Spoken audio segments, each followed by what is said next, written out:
Dentro de la cefalométrica, la que más se utiliza es la lateral o de perfil estricto. Esta radiografía es una radiografía también llamada teleradiografía. ¿Por qué? Por la distancia entre el foco y el paciente.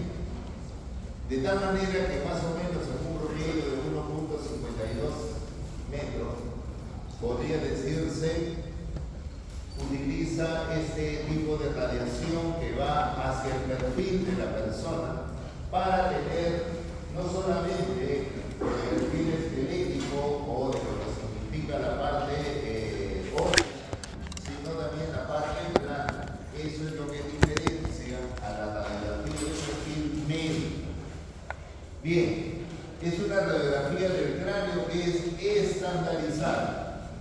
Ya nosotros conocemos que la palabra estandarizada es la que indica un tipo de radiografía que en la secuencia de repetición sigue teniendo el mismo resultado.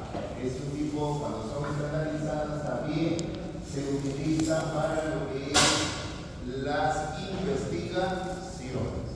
Bien. Dice, permite evaluar la relación de los dientes con los maxilares y a la vez esto con el esqueleto facial.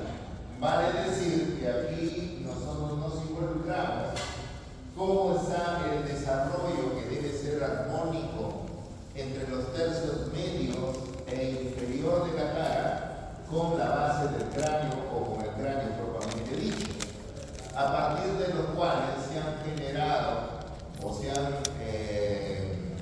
investigado mediante una serie de análisis que algunos van a medir las profundidades, las alturas, las relaciones de tallas y todo lo demás. Entonces, ello vamos a ver más adelante cómo se va a, digamos, a utilizar dentro de nuestra sociedad. Bien. Entonces, cuando nosotros tenemos los tipos de radiografías cefalométricas, como les decía, encontramos la de perfil o estricta o la cefalométrica postero-anterior. Generalmente aquí son todos los análisis que les digo. Y acá serán otros análisis en menos proporción, pero van a ver más que todo el desequilibrio que puede existir entre la hemicara derecha e izquierda. Sabemos nosotros que las fuerzas musculares siempre terminan en cero, por eso hay un equilibrio entre el lado derecho e izquierdo. Pero eso no quiere decir que en cualquier momento del desarrollo esquelético puede haber algún desfase y puede que alguno tenga algún tipo de asimetría. En realidad, cuando se han hecho muchos estudios, ¿no? Se han realizado las alturas incluso de los dos cóndilos, de la relación de las ramas, de los ángulos mandibulares, siempre salimos asimétricos. No hay una perfección que el lado derecho sea igualito exactamente que el lado izquierdo. Y es ahí donde viene la pregunta: ¿por qué los ortodoncistas o los que hacen estudios siempre se fijan más en el lado izquierdo que en el lado derecho? Se asume, por dar una explicación, es que la mayoría somos diestros, o sea, desarrollamos más del lado derecho por la actividad, la mayoría, ¿no? Y el lado izquierdo pacientemente va, digamos, en un estado desarrollándose junto con el resto del cuerpo, porque se supone que el que desarrolla más es el que más está en actividad. Pero cuando se han hecho estudios del lado derecho e izquierdo, siguen siendo lo mismo. Bien. Solamente por dar una explicación por qué siempre requiere el lado izquierdo y el lado derecho. Incluso cuando toman la radiografía de la mano para el estudio de los análisis de la edad ósea, también es el lado o la mano izquierda. ¿Sí? Esto sería el reflejo de lo que significa una cefalométrica de perfil y la postero anterior, que sería E. Aquí estamos hablando de todo el perfil esquelético y todo el perfil blando, ¿no? Aquí hablamos de una radiografía que está bien tomada. ¿Por qué? Porque aquí encontramos que no hay duplicidad, por ejemplo, en líneas corticales, aunque el paciente está bastante, digamos, un poco forzado en su posición, puesto que le falta un poquito la curvatura de la columna vertebral. Pero en líneas generales es aceptable, incluso el plano de Frankfurt es correcto. Que existe de repente una incompetencia entre los labios, posiblemente por cuestiones de la posición de los dientes anteriores. Entonces, como ven, toda la información que yo estoy dando viene escrita en la radiografía. En otras palabras, yo estoy interpretando las imágenes. Y a ese punto, posteriormente, tenemos que llegar a interpretar. Podemos decir, si tomamos una línea media, vamos a ver si el lado derecho es igual al lado izquierdo. Si tomamos una línea de cóndilo a cóndilo, veremos si entra en 90 grados con la línea vertical, igualito de los ángulos mandibulares. Y así podemos ir haciendo análisis. Pero, como les decía, siempre vamos a encontrar una asimetría, como también defectos que se pueden ser a manera de exostosis de las corticales del cráneo, que son variantes porque esto debe ser continuo, pero aquí ha aparecido como un espolón.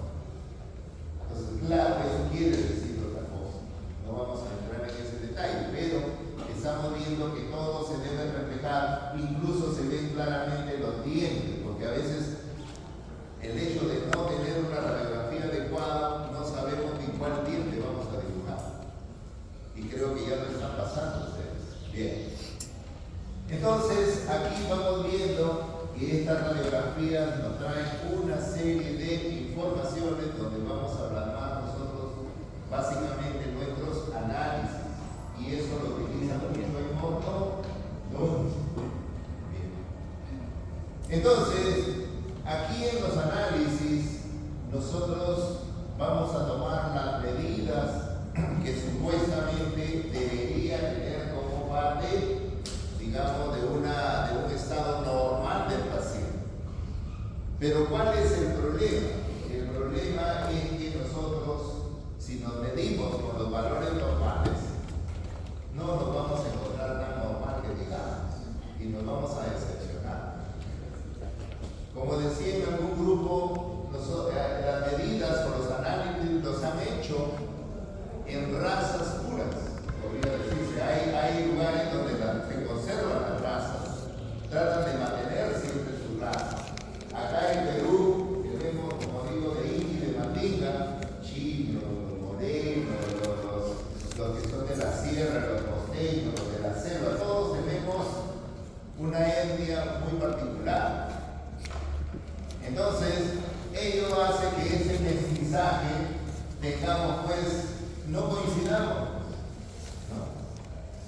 No por eso vamos a ser anormales. El hecho que no coincidamos con ellos, tampoco algunos hasta cirugías se hacen. Entonces, eso no solamente se ve acá en odontología, también a veces tenemos, por ejemplo, ¿no? Vemos a la moda un vestido, sobre todo las chicas a veces, ¿no? Vemos un vestido y que lo compro, que el color y la forma del vestido, todo, que lo pongo, nada que ver a comparación con lo que vio. ¿Qué pasó? Igual, cuando salieron para las chicas unos zapatos que terminaban en punta, alargados, y se ponían, y era una tortura para ellos. ¿Por qué? Porque el pie del peruano, porque se hizo un estudio después, porque hubieron, digamos, defectos de los pies cuando se puso a la moda ellos. Los podólogos hicieron un estudio del pie peruano y dicen que es como un tamal con el empeine más abultado. Bueno, eso es lo que salió en la noticia, pues, ¿no? Promedio. Entonces, ¿qué había pasado? Porque el pie del peruano es más ancho y más abultado su empeine. ¿Dónde va a entrar en ese pie tan delgadito? ¿Dónde vamos a entrar en un recibito tan delgadito? Cuando miramos al papá y la mamá son gorditos. Estamos a dieta, bueno, dejamos de utilizar la dieta. Ya después, ¿qué pasa? No sé. Pero el hecho es está, como le digo, de que a veces queremos estar o por lo menos aspirar a algo, tenemos que someternos a muchos cambios, ¿no? Y si no hay plata, no digan que es un cambio.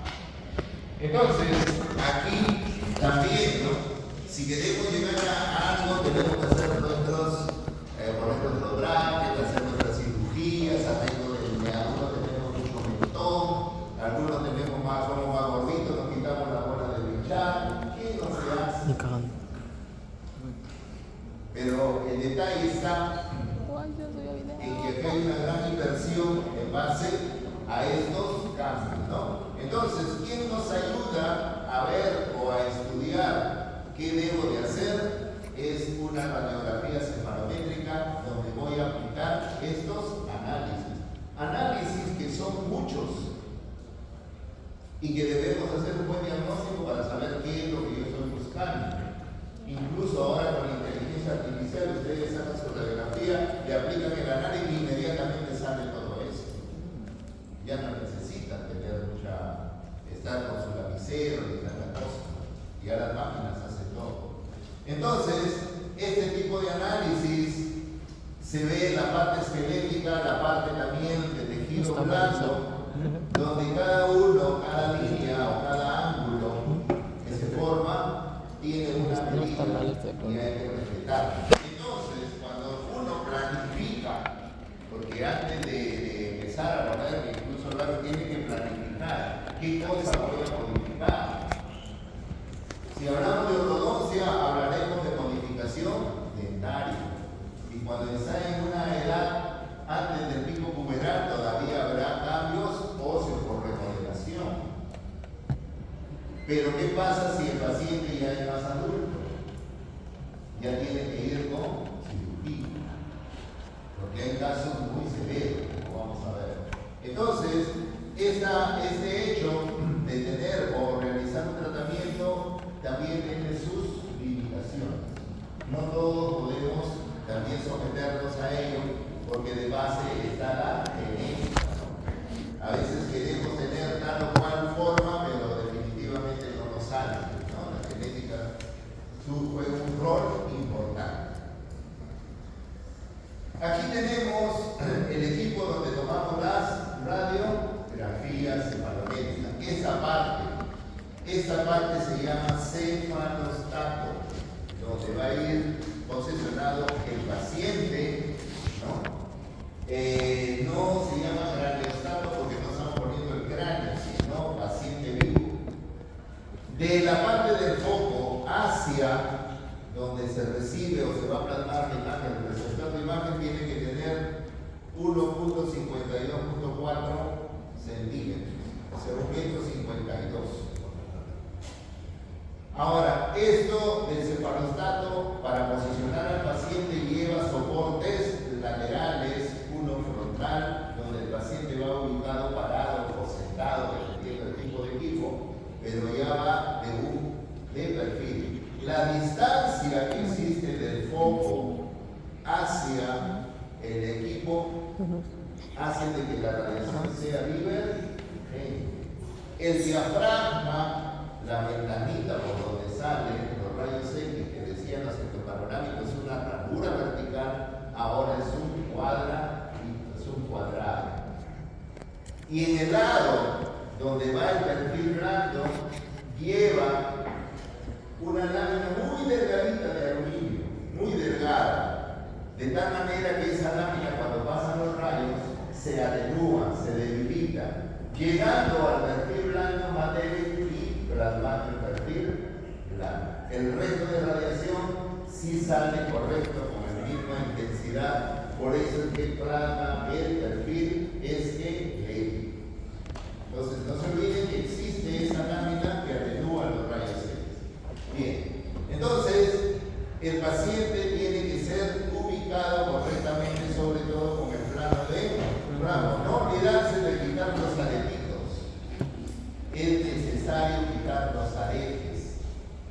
Y aquí este plano de Frambo que viene del auditivo hacia el infraorbitario o hacia el borde inferior de la cuenca ocular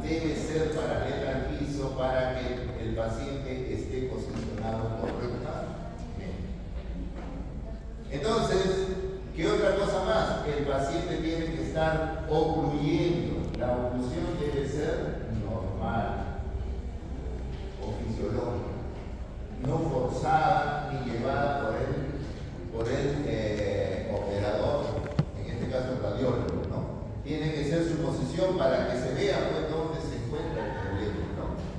Entonces, una vez ubicado incluso acá el soporte frontal para que no se vaya hacia adelante, y esta línea radiopaca, ¿no? Esta sombra, como línea simple, aquí va el soporte lateral con las olivas auditivas que a veces aparecen como una sombra también radio opaca.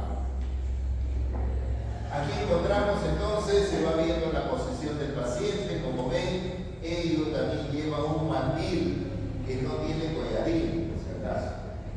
¿Ya? No tiene collarín. Se ven los parámetros, si es un paciente joven, si es un paciente adulto, automáticamente hay un tipo de posición, se irradia y como le dije, como es divergente, aquí podemos tener ya la radiografía de ese paciente. Entonces, se debe buscar la simetría, o sea, que el lado derecho coincida con el lado izquierdo, porque salen a veces dos bordes mandibulares. Algunos dicen muy fácil, tomen la parte media, pero lo ideal es que haya uno solo. No debe de llevar la boca abierta, porque si no los puntos inferiores van a variar.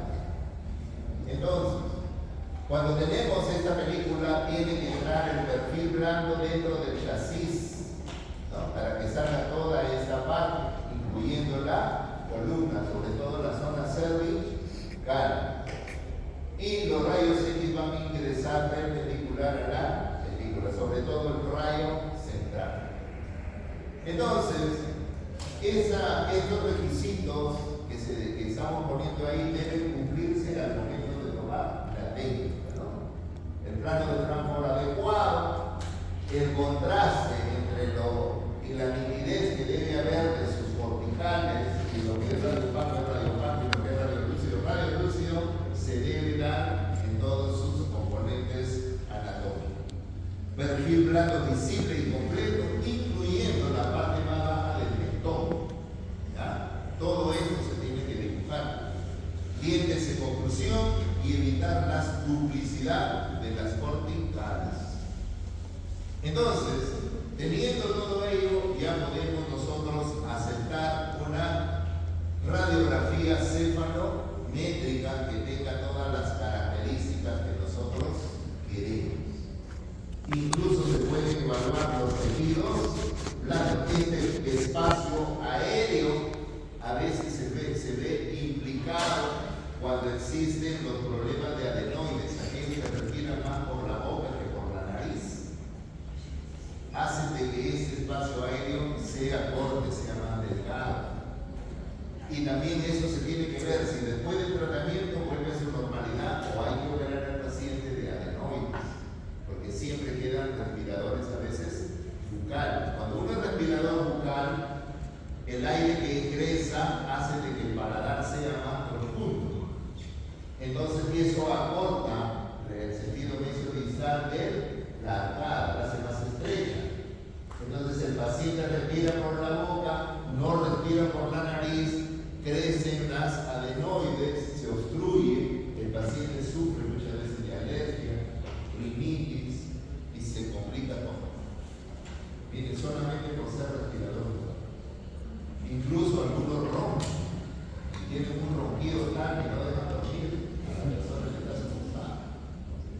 Entonces todas esas situaciones se tienen que ver también con el dentista. Bien. Entonces, la radiografía lo mejor que se puede tenerla y poder realizar nuestro análisis. Ahora, las indicaciones para ortodoncia siempre son desde un diagnóstico hasta que termina y hasta que va el post-tratamiento.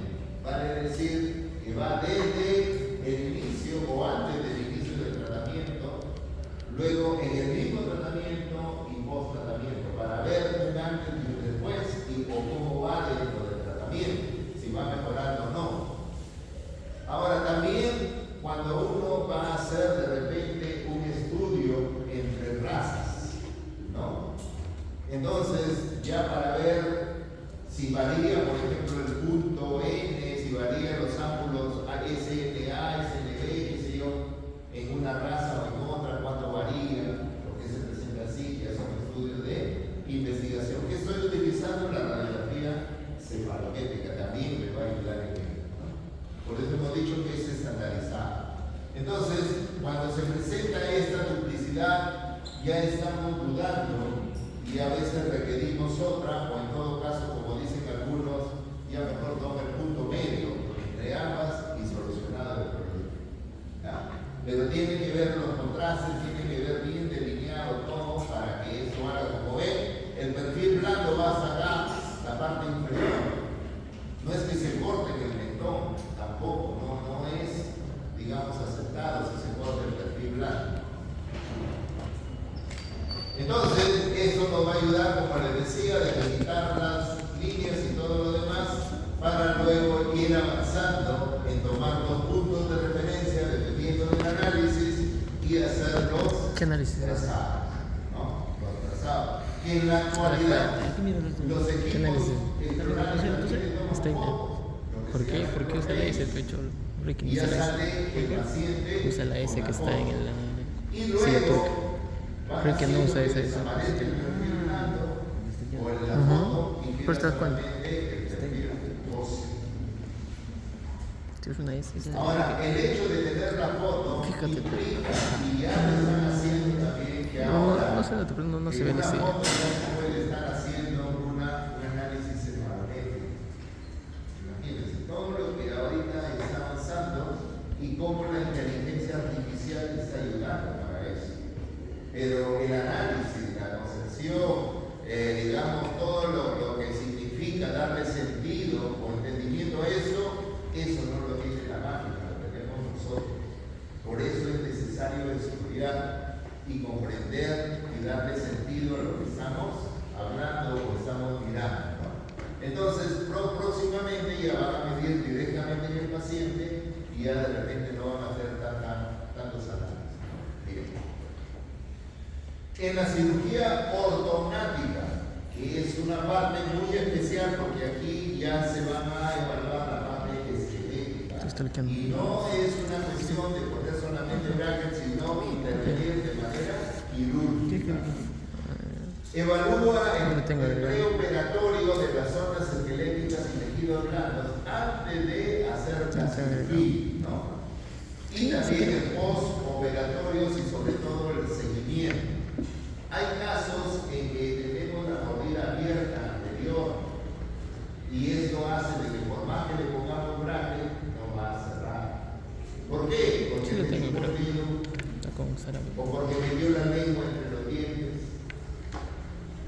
Entonces, cuando ya se sonríe la persona, lógicamente se nota ese espacio y hay que fracturar la zona del maxilar superior para darle la caída anterior y llevar el maxilar inferior también hacia arriba. Para eso, claro, se alinea primero los dientes, pero toda esa cirugía hay que realizarla. Entonces, la cirugía ortognática hace un previo análisis también. ¿Para qué? Para saber dónde van a ser los cortes, qué puntos van a variar, dónde se va a realizar y todo lo demás, ¿no? Una planificación. Entonces, en la cirugía ortognática, por ejemplo, tenemos clase 2, reclusión, clase 3, proyección, mordida abierta anterior o asimetría de la cara. Así se puede dar. Entonces, el que tiene clase 2 no tiene mucho mentón, ¿no? Y aquí posiblemente hasta la vía aérea está un poco disminuida.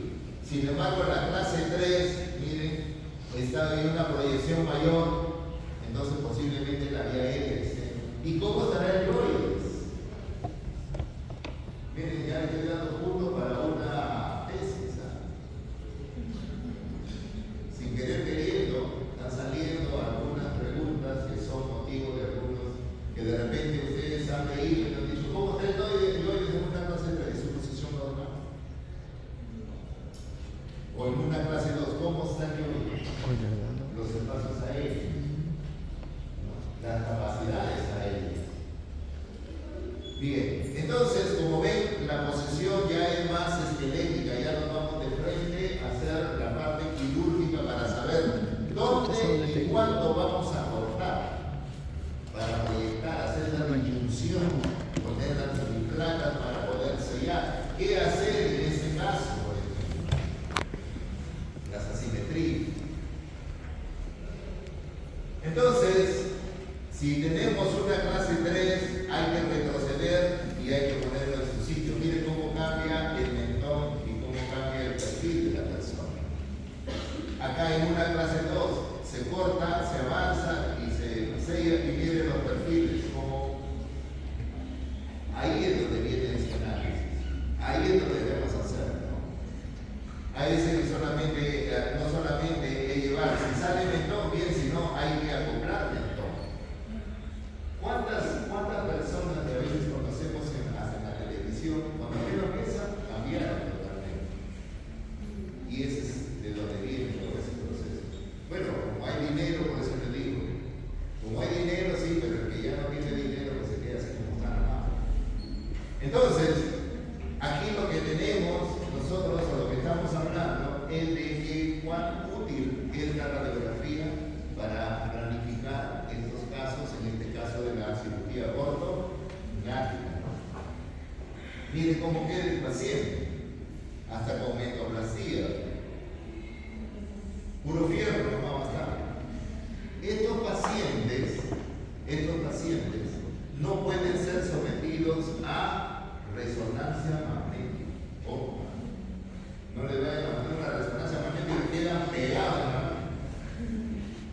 Porque la resonancia funciona a través de imanes para captar el campo magnético de los protones. Entonces, esa intensidad de jala. Y si es metal, con mucho más razón. Todo lo que tengamos metales dentro y nos digan resonancia, con mucho cuidado y hay que ver si lo puede hacer. Pero definitivamente este tipo de pacientes no va a llegar. Entonces se ve muy bonito todo por fuera, el paciente, pero por dentro parece un carro lleno de fierro. ¿No? Pero es lo que en realidad necesitaba para poder realizar todo ello, ¿no? ¿Cuánto trabajo? Entonces, algunos ya se ven bonitos, algunos miren que estaban así, ya se ven bonitos. Eso es otra cosa, ¿no es cierto? Entonces, nosotros, los dentistas, dentro de todo ese proceso, dentro de todo lo que nosotros aprendemos y nos inclinamos a una especialidad, hay que llegar a hacer bien las cosas, ¿no? No solo buscando la parte de la apariencia física también, sino la salud, o sea, también la parte funcional. Porque estos pacientes, por lo general, a veces no se ríen, no son sociables, ¿no? Siempre tienen limitaciones. Entonces, cuando se tiene algo, siempre se retrae, ¿no?